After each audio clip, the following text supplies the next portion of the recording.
എന്തുകൊണ്ട് തവനൂരിൽ VS ജോയി എന്ന ചോദ്യത്തിന് ഉത്തരം ഇതാ.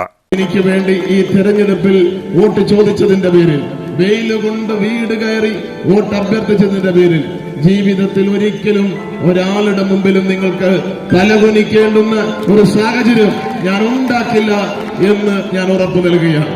ഈ തവനൂരിലെ ജനത ആഗ്രഹിക്കുന്നത് ഒരു മാറ്റമാണ്. കേരളത്തിലെ ജനങ്ങൾ ആഗ്രഹിക്കുന്നത് ഒരു മാറ്റമാണ്. തവനൂരിൽ കഴിഞ്ഞ 15 വർഷമായി തുടർച്ചയാണ്, 10 വർഷമായി കേരളത്തിൽ തുടർച്ചയാണ്. ഈ തുടർച്ചയ്ക്ക് ഒരു തിരുത്തുണ്ടാവണം. തവനൂരും കേരളവും തിരുത്താൻ പോകുന്ന ഒരു തിരഞ്ഞെടുപ്പ് മാറണം. തവനൂരിലെ സാധാരണക്കാരുടെ ഇടയിലേക്ക് ഇറങ്ങുമ്പോൾ പൊള്ളുന്ന ജീവിത പ്രതിസന്ധികളും പ്രയാസങ്ങളുമാണ്. കുടിവെള്ളമില്ലാതെ ഈ നാട്ടിലെ ജനങ്ങൾ പൊറുതിമുട്ടുകയാണ്. ഈ കൊടും വേനലിൽ ഈ നാട്ടിലെ പാവപ്പെട്ടവർക്ക് കുടിവെള്ളം കിട്ടാക്കനിയാണെന്ന് പറയുമ്പോൾ നമ്മൾ അത്ഭുതപ്പെട്ടു പോവുകയാണ്. തവനൂർ മണ്ഡലം നദികളാലും പുഴകളാലും വലയം ചെയ്യപ്പെട്ടൊരു മണ്ഡലമാണ്. ഭാരതപ്പുഴയുടെ സാന്നിധ്യവും സാമീപ്യവുമുള്ള ഈ തവനൂർ മണ്ഡലത്തിൽ എന്തുകൊണ്ട് കുടിവെള്ളക്ഷാമം ഉണ്ടാവുന്നു? മറ്റ് നിയോജക മണ്ഡലങ്ങളിലൊക്കെ ഈ ഭാരതപ്പുഴയിലെ വെള്ളം പമ്പ് ചെയ്തു കൊണ്ടുപോയി അവിടുത്തെ ജനങ്ങളുടെ കുടിവെള്ളം എത്തിച്ചു കൊടുക്കുമ്പോ ഈ ഭാരതപ്പുഴയുടെ തീരത്തുള്ള നമുക്കതിന് സാധിക്കുന്നില്ല.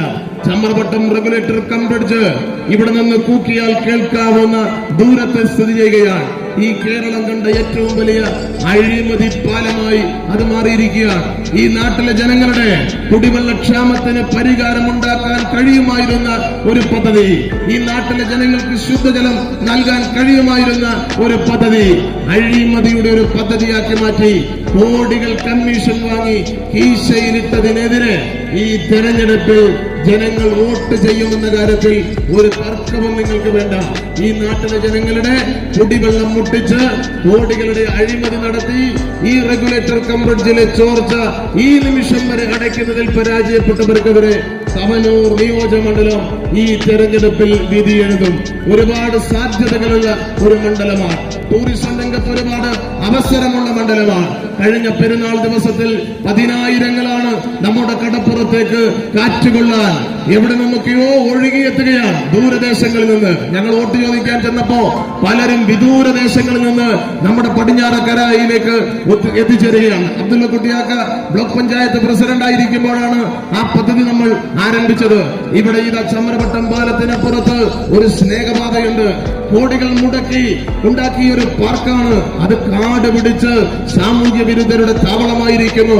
ഇതൊക്കെ ഈ തെരഞ്ഞെടുപ്പിൽ ചർച്ച ചെയ്യപ്പെടും. തവനൂരിൽ വികസനം എത്തിയിട്ടില്ല. കേരളത്തിൽ 140 നിയോജകമണ്ഡലമുണ്ട്. ഈ 140 നിയോജകമണ്ഡലത്തിൽ ഒരു പോലീസ് സ്റ്റേഷൻ ഇല്ലാത്ത ഏക നിയോജകമണ്ഡലം അത് തവനൂർ നിയോജകമണ്ഡലമാണ്. ഞാൻ നിലമ്പൂരിൽ നിന്നാണ് വരുന്നത്. നിലമ്പൂരിൽ ആ നിയോജകമണ്ഡലത്തിൽ മാത്രം 5 പോലീസ് സ്റ്റേഷൻ നിലമ്പൂരിൽ യാഥാർത്ഥ്യമായിരിക്കുന്നു. ഈ തവനൂരിൽ അടിസ്ഥാന വികസന രംഗത്ത് ഒരുപാട് അപര്യാപ്തത നിലനിൽക്കുകയാണ്. അതിനൊരു പരിഹാരം ഉണ്ടാവണം. ഇവിടെ ഒരു മാറ്റം ഉണ്ടാവണം. ആ മാറ്റം ഈ നാട്ടിലെ ജനങ്ങൾ ആഗ്രഹിക്കുകയാണ്. 10 വർഷം ഈ നാടിനെ മുച്ചൂട് മുടിച്ചുകൊണ്ട് പിണറായി വിജയന്റെ ഗവൺമെന്റ് മുന്നോട്ട് പോവുകയാണ്. എല്ലാ മേഖലയിലും കൊള്ളയടിച്ചിരിക്കുന്നു. ദൈവങ്ങൾക്ക് പോലും രക്ഷയില്ല. ഗോഡ്സ് ഓൺ കൺട്രിയാണ് സുപ്രീം കോടതി പറയുന്നു. കേരളത്തെ ചൂണ്ടിക്കാണിച്ച് അവിടെ ദൈവങ്ങൾക്ക് പോലും രക്ഷയില്ല.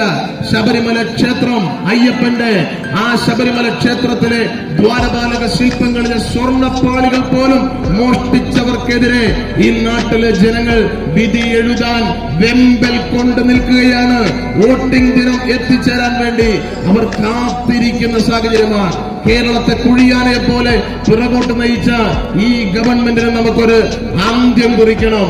ഈ രാജ്യത്തെ മതത്തിന്റെ പേരിലും ജാതിയുടെ പേരിലും ഭാഷയുടെ പേരിലും ഈ നാട്ടിലെ ജനങ്ങളെ വിഭജിച്ചുകൊണ്ട് ഭിന്നിപ്പിച്ചുകൊണ്ട് നമുക്കിടയിലുള്ള പാരസ്പര്യത്തിന്റെ പാലം തകർത്ത് പരസ്പര സ്പർദ്ധ വളർത്തുന്ന വർഗീയ ശക്തികൾക്കെതിരെ വിധി എഴുതാനുള്ള തെരഞ്ഞെടുപ്പ് തെരഞ്ഞെടുപ്പാണ്. ഈ രാജ്യത്ത് എവിടെ തെരഞ്ഞെടുപ്പ് നടന്നാലും, അത് പഞ്ചായത്തിലേക്കായാലും പാൽ സൊസൈറ്റിയിലേക്കായാലും പാർലമെന്റിലേക്കായാലും നിയമസഭയിലേക്കായാലും ഈ രാജ്യത്ത് ചർച്ച ചെയ്യപ്പെടേണ്ടത് മതേതരത്വം, മതേതരത്വം, മതേതരത്വം, മതേതരത്വം എന്ന ഭഗിതമായ ആശയമായിരിക്കണം. വെറുപ്പിന്റെയും വിദ്വേഷത്തിന്റെയും വിപണിയിൽ സ്നേഹത്തിന്റെ കട തുറക്കാൻ നമ്മൾ രാജ്യത്ത് നടത്തിക്കൊണ്ടിരിക്കുന്ന രാഹുൽ ഗാന്ധിയുടെ പോരാട്ടങ്ങൾക്ക് കരുത്തു പകരുന്ന തെരഞ്ഞെടുപ്പ് ഫലമായിരിക്കണം രാജ്യത്ത് പുറത്തു വരേണ്ടത്. രാജ്യത്തെ വിഭജിക്കാൻ ശ്രമം നടക്കുകയാണ്. രാജ്യത്തിന്റെ അഭിമാന അസ്തിത്വവും പണയം വെക്കപ്പെട്ടിരിക്കുന്നു. ഇന്ത്യ രാജ്യത്തിനൊരു പാരമ്പര്യമുണ്ടായിരുന്നു.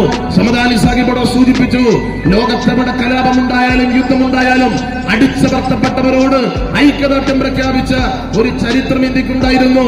മഹാത്മാഗാന്ധി ഉയർത്തിപ്പിടിച്ച പാരമ്പര്യം, ജവഹർലാൽ നെഹ്റു ഉയർത്തിപ്പിടിച്ച പാരമ്പര്യം, ഇന്ദിരാഗാന്ധി ഉയർത്തിപ്പിടിച്ച പാരമ്പര്യം, മൻമോഹൻ സിംഗും അഹമ്മദ് സാഹിബും തുടർന്നു കൊണ്ടുപോയ പാരമ്പര്യം ലോകത്ത് എവിടെ ഏത് രാജ്യത്ത് യുദ്ധങ്ങൾ കൊണ്ട് വറുതികൾ കൊണ്ട് ജനങ്ങൾ പൊറുതിമുട്ടുന്നുവോ അവരെ ചേർത്ത് പിടിച്ച പാരമ്പര്യം ഈ രാജ്യത്തിന്റെ പാരമ്പര്യമായിരുന്നു. ഇന്ന് ഈ രാജ്യത്തിന്റെ അവസ്ഥ എന്താ?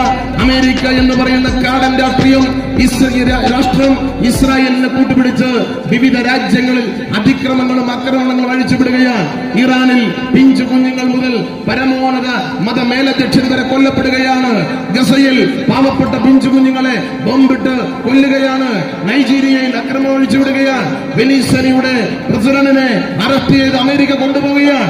ജനാധിപത്യപരമായ അധികാരമുള്ള രാജ്യങ്ങളിൽ ആ അധികാരമുള്ള രാജ്യങ്ങളുടെ പരമാധികാരത്തിൽ കടന്നു കയറി അവിടുത്തെ ഗവൺമെന്റുകളെ അട്ടിമറിച്ച് തങ്ങൾക്കിഷ്ടമുള്ള തങ്ങളുടെ ഇംഗിതങ്ങൾ നടപ്പിലാക്കുന്ന പാവ ഗവൺമെന്റുകളെ പ്രതിഷ്ഠിക്കാൻ അമേരിക്കയും ഇസ്രായേലും നടത്തുന്ന നീക്കങ്ങൾക്കെതിരെ ഈ രാജ്യത്തിന്റെ നിലപാടെന്താണ്?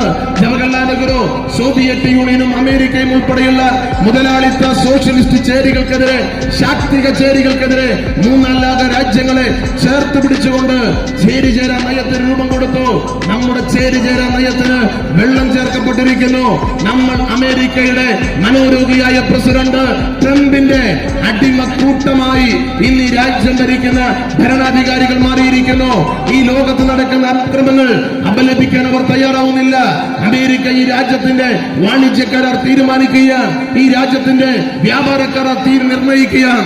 പ്രിയപ്പെട്ടവരെ, അതിനെതിരായി കൊണ്ടുള്ള പ്രതിഷേധം നമ്മുടെ രാജ്യത്ത് ഉയർന്നു വരേണ്ടതുണ്ട്.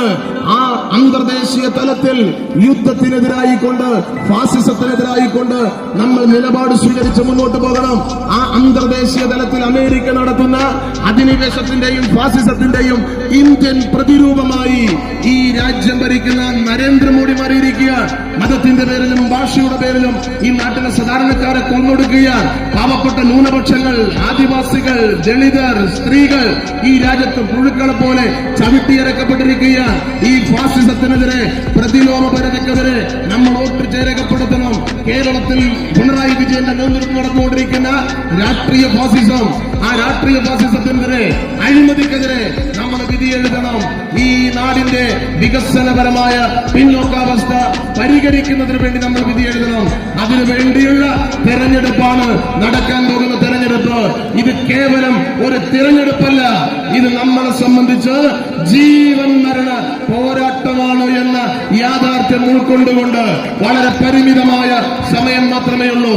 ഈ തെരഞ്ഞെടുപ്പിൽ നമ്മൾ ജയിക്കണമോ തോൽക്കണമോ എന്ന് തീരുമാനിക്കുന്നത് ഇവിടെയുള്ള ഈ UDFന്റെ കൺവെൻഷനിൽ പങ്കെടുക്കുന്ന നമ്മുടെ പ്രവർത്തകരാണ്.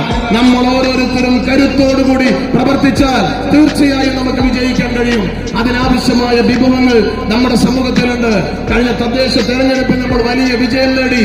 ഈ പഞ്ചായത്ത് തെരഞ്ഞെടുപ്പിൽ തവനൂരിലെ ഏഴ് പഞ്ചായത്ത് നമുക്ക് ജയിക്കാൻ കഴിഞ്ഞു. മലപ്പുറം ജില്ലയിൽ നിങ്ങൾ ഓർക്കണം, ജില്ലാ പഞ്ചായത്തിലേക്ക് തൂത്തുമാരി നമുക്ക് ജയിക്കാൻ കഴിഞ്ഞു. 99% സ്ഥാപനങ്ങളും നമ്മൾ ജയിച്ചു.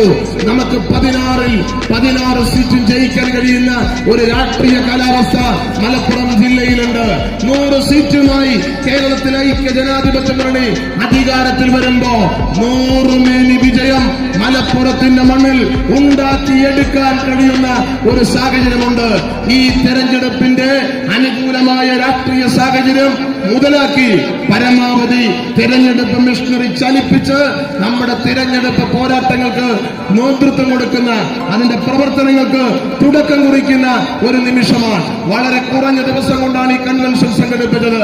വേദിയിലിരിക്കുന്ന UDFന്റെ കരുത്തരായ നേതാക്കന്മാർ, സദസ്സിലിരിക്കുന്ന കർമ്മധീരരായ പ്രവർത്തകന്മാർ, നിങ്ങൾ കൈകൾ കോർത്തു വെച്ച് കഴിഞ്ഞാൽ കഴിഞ്ഞ തദ്ദേശ തെരഞ്ഞെടുപ്പിൽ 7 പഞ്ചായത്തും തിരിച്ചു പിടിച്ചതുപോലെ കഴിഞ്ഞ 15 വർഷക്കാലത്തെ പരാജയത്തെ പഴങ്കഥയാക്കി നമുക്ക് ഈ നാടിന്റെ തലവര തിരുത്തി കുറിക്കാൻ, തവനൂർ തിരിച്ചു പിടിക്കാൻ നമുക്ക് സാധിക്കും. ആ പോരാട്ടത്തിന് നമ്മൾ തുടക്കം കുറിക്കുകയാണ്.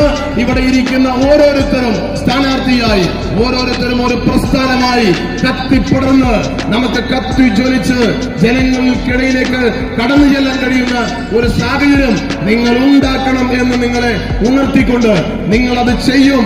നിങ്ങളോടൊപ്പം ആ യാത്രയിൽ ഒരു സാധാരണ പ്രവർത്തകനായി, സഹോദരനായി, മകനായി, കൂടപ്പിറപ്പായി ഞാൻ ഉണ്ടാകും എന്ന് ഉറപ്പു നൽകിക്കൊണ്ട് ഐക്യ ജനാധിപത്യ മുന്നണിയുടെ സ്ഥാനാർത്ഥി എന്ന നിലയിൽ നിങ്ങളുടെ എല്ലാ പ്രയാസങ്ങളിലും പ്രശ്നങ്ങളിലും വേദനകളിലും വിഷമങ്ങളിലും ഒരു കൂടപ്പിറപ്പായി നിങ്ങളെ ചേർത്ത് പിടിക്കാൻ ഞാൻ ഉണ്ടാകും എന്ന് ഉറപ്പു നൽകിക്കൊണ്ട് ഈ തെരഞ്ഞെടുപ്പ് യുദ്ധത്തിൽ, മഹായുദ്ധത്തിൽ നമുക്ക് ജയിച്ചേ മതിയാകൂ. അതിനുവേണ്ടിയുള്ള പ്രവർത്തനങ്ങൾക്ക് നിങ്ങൾ നേതൃത്വം നൽകണമെന്ന് വളരെ വിനയത്തോടെ താഴ്മയായി അഭ്യർത്ഥിച്ചുകൊണ്ട് കൈപ്പത്തി അടയാളത്തിൽ നിങ്ങളുടെ കലപ്പെട്ട വിലപ്പെട്ട വോട്ടുകൾ രേഖപ്പെടുത്തി എന്നെ വിജയിപ്പിക്കുന്നതോടൊപ്പം തന്നെ ഈ നാട്ടിലെ മുഴുവൻ മനുഷ്യബന്ധങ്ങളും, നിങ്ങളുടെ രാഷ്ട്രീയ സൗഹൃദങ്ങളും, നിങ്ങളുടെ സംഘടനാപരമായ മുഴുവൻ ശക്തിയും സമാഹരിച്ച് ഐക്യ ജനാധിപത്യ മുന്നണിയെ വിജയിപ്പിക്കുന്നതിന് വേണ്ടിയുള്ള പ്രവർത്തനങ്ങളിൽ കൈകൾ കോർത്തുവെച്ച്, ഹൃദയങ്ങൾ ചേർത്ത് വെച്ച് ഒരു കൈയായി, ഒരു മെയ്യായി, ഒരു മനമായി നമുക്ക് ഒരുമിച്ച് മുന്നോട്ട് പോകാം എന്ന് മാത്രം സൂചിപ്പിച്ചുകൊണ്ട് ഈ കൺവെൻഷൻ ഒരു മഹാസമ്മേളനമാക്കി, സംഗമമാക്കി മാറ്റിയ നിങ്ങൾ എല്ലാവരെയും ഹൃദയത്തോട് ചേർത്ത് അഭിവാദ്യം ചെയ്തുകൊണ്ട് ഞാൻ അവസാനിപ്പിക്കും.